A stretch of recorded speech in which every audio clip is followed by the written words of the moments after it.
Death before dishonor. Transformers The Last Night. Its running time is 2 hours 29 minutes and is directed by Micheal Bay.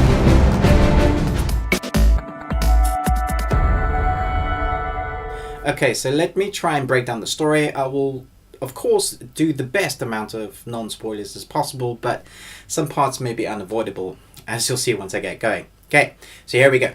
Humans are at war with the Transformers and have been outlawed, all except in Cuba, because Cuba likes them.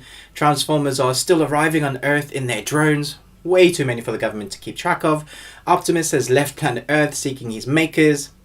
Okay, so story arc 1, which you would have seen if you've seen the trailers. Transformers have been around for a long time. In fact, King Arthur won a couple of battles with the help of Merlin's Transformer, the three-headed dragon friend. In 484 AD, King Arthur makes Merlin ask for the help of a friend, a Cybertronian knight. The knight entrusts a powerful staff to Merlin, which leads me to story arc plot 2. Optimus arrives on Cybertron and to see what's left of his world, and he meets his maker, Quintessa, who then corrupts Optimus, aka Bad Optimus. Meanwhile, on planet Earth, plot 3, TRF is formed, Transformers Redemption Films. Transformers Reaction Force. Plot 3, in the wreckage of Chicago, because of the previous film's destruction, a group of kids go to find a souvenir of one of the Transformers, and cue the hero kid on the block, a 14-year-old young girl whose name is Isabella, and whose name is also Isabella in real life. She lives in the destruction trying to help Autobots, and she's really great at tech on the Transformers. Does that sound familiar? Like another character? Like this one? Plot 4. Mark Wahlberg reprises his role as Cade Yeager, the now fixer-upper and rescuer of all Autobots. Isabella and Mark's stories are thrust together, and she becomes his surrogate daughter, sort of. Plot 5. Mark finds a medallion that makes him the chosen knight, the protector of the staff and the bloodline of Merlin. Plot 6. The last bloodline of Merlin just so happens to be a young, brilliant, beautiful professor of English lit at Oxford. Mr. Vivian Wembley, Master of History, Oxford, Doctor of Philosophy, also Oxford, and Doctor of Letters, again Oxford, I think. Which the story links the band of misfits together, and she apparently fits into because she doesn't have a husband yet. Oh my goodness, and it carries on. I don't know what you're smoking in that pipe, man, but what's going on here? Transformers! And then another arc bit or plot line reveals Anthony Hopkins, Sir Edmund Burton, who is an astronomer and historian, and he has been tasked with revealing the band of misfits that Earth is in perilous danger once again because of the Transformers and the magical Staff of Doom. Talking about the staff, Stanley Tucci, who plays Merlin, also plays a character known as Joshua Joyce in Age of Extinction, who is still alive in the Transformers world. So I'll just leave you there to ponder that.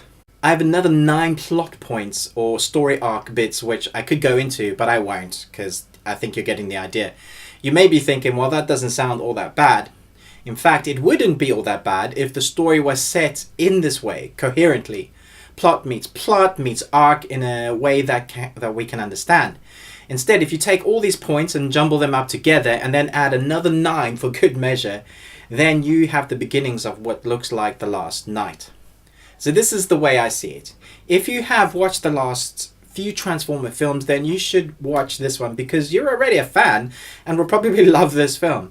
In fact, the last 2 Transformer films grossed around 1.87 billion worldwide. So people are watching their Transformers roll out again and again.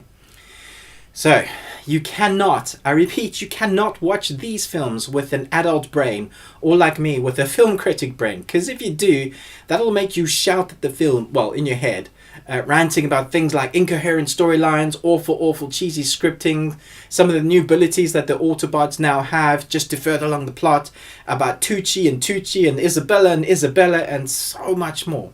But what you should do is go in as a 14-year-old who loves Transformers, because that is basically what Micheal Bay has done. He has catered to kids playing with all their toys at once. Picture this, a little boy playing with a bunch of toys. This is what he would say.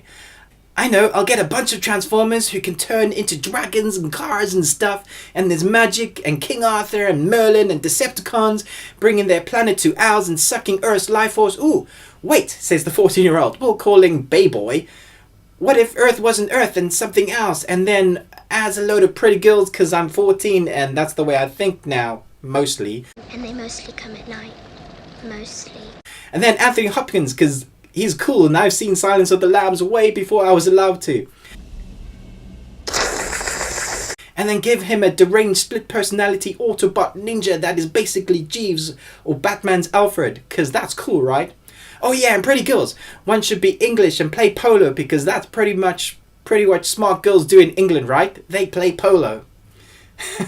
I mean, I could go on. This is basically Micheal Bay as a 14-year-old director finding his inner lost boy and throwing it all into one pot.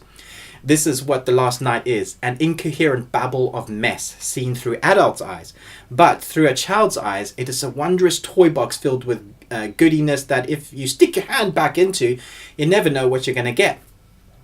As a film critic, I would give this mess a 2, and mostly because of the genius of IMAX camera usage.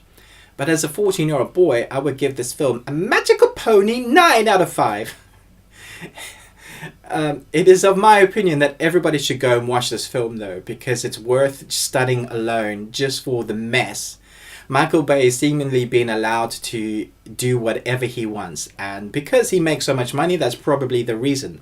So they've given him free reign and he is literally taken everything from the last 5 Transformer films and put them into one big mess, and what you get is fantastical dragons, explosions because it's Micheal Bay, and just goes on and on. It is 2 hours, 2.5 hours, and you're going to be in the cinema for 3 hours with trailers.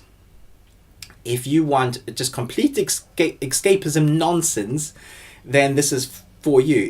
If you watch the Fast and Furious films and you've seen the Transformers films, then you're probably going to enjoy most of this. There are parts in this film where I went, wow, that's pretty cool. Or I love what you did underwater, or the air flying, and dragons. Dragons are cool. Everybody loves dragons, but it is a mess. So you just need to put on your kid cap and go in thinking Transformers, and you'll enjoy it. So this is Ruby Tuesday signing off.